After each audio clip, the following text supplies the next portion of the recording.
Good morning बच्चों, कैसे आप सभी। आशा करता हूँ कि बहुत अच्छे होंगे। तो आइए पढ़ते हैं प्रवाह हिंदी कार्य पुस्तिका कक्षा 6-7 के लिए। और आज हम पढ़ेंगे कार्यपत्रक संख्या 63 और 64।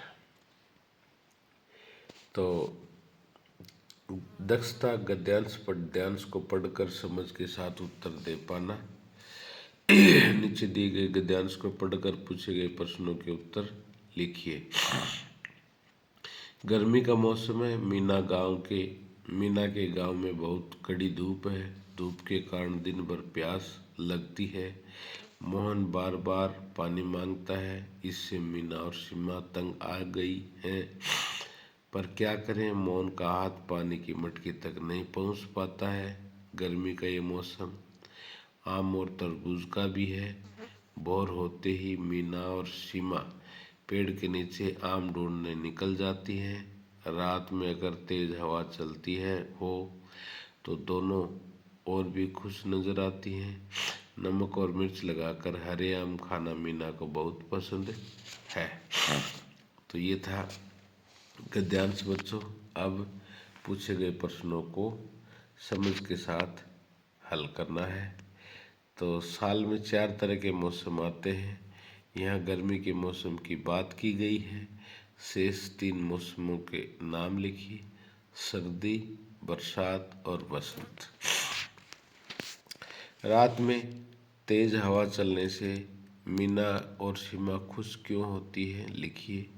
तो बच्चों, रात में तेज हवा चलने से आम झड़कर नीचे गिर जाते हैं, इसलिए वो दोनों खुश होती हैं कि उन्हें सुबह बिना तोड़े ही आम नीचे मिल जाएंगे। इस समय कौन सा मौसम है, इस मौसम में कौन से फल पकते हैं? तो बच्चों, अब सर्दी का मौसम है और अब बेरियों के बेर पकते हैं। आपने अपने घर के आसपास किन किन फलों के पेड़ देखे हैं, उनके नाम लिखिए। साथ ही अपने पसंदीदा फल का भी नाम लिखिए। तो मेरे घर के आसपास अमरूद, अनार, आम, बेरी आदि फल हैं, लेकिन मुझे आम ज़्यादा पसंद है। अब बात करते हैं प्रश्न संख्या 5 की। शिक्षक से हुई चर्चा के आधार पर 6 ऋतुओं के नाम लिखिए। तो बच्चों, 6 ऋतुएं होती हैं। गर्मी ऋतु, वर्षा ऋतु, हेमंत ऋतु, शिशिर ऋतु, शरद ऋतु और बसंत ऋतु। 6 ऋतुएं होती हैं। 12 महीने होते हैं। हर ऋतु के 2-2 महीने की ऋतु होती है। तो ये प्रश्न हो गए बच्चों, और ये आपका कार्यपत्रक संख्या 63 होगा। अब कार्यपत्रक संख्या 64 का अध्ययन करते हैं और पूछे गए प्रश्नों के उत्तर समझदारी के साथ देना है। तो कार्यपत्रक संख्या 64, दक्षता गद्यांश पद्यांश को पढ़कर समझ के साथ उत्तर दे पाना। निम्नलिखित पद्यांश को पढ़कर दिए गए प्रश्नों के उत्तर लिखिए।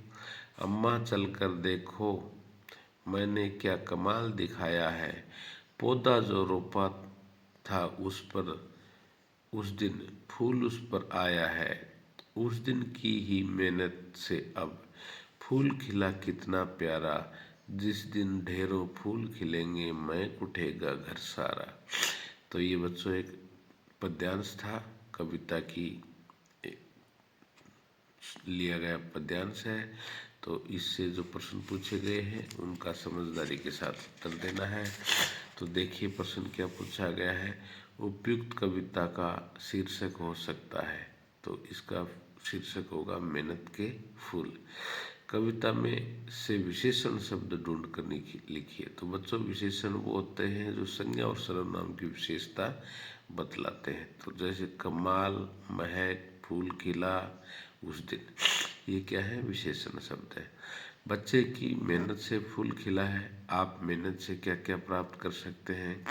तो बच्चों, हम मेहनत से परीक्षा में अच्छे नंबर प्राप्त कर सकते हैं तथा मेहनत कभी बेकार नहीं जाती।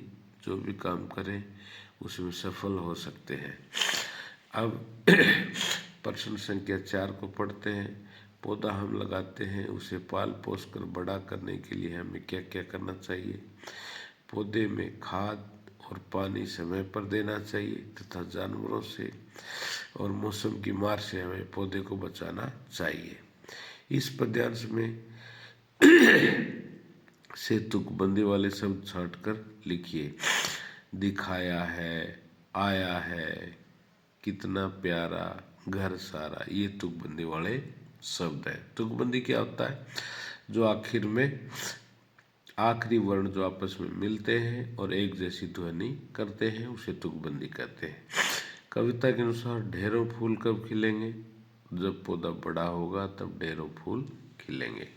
तो ये था बच्चों आपको कार्यपत्रक संख्या 64 और एक बार फिर ध्यान से देख लीजिए।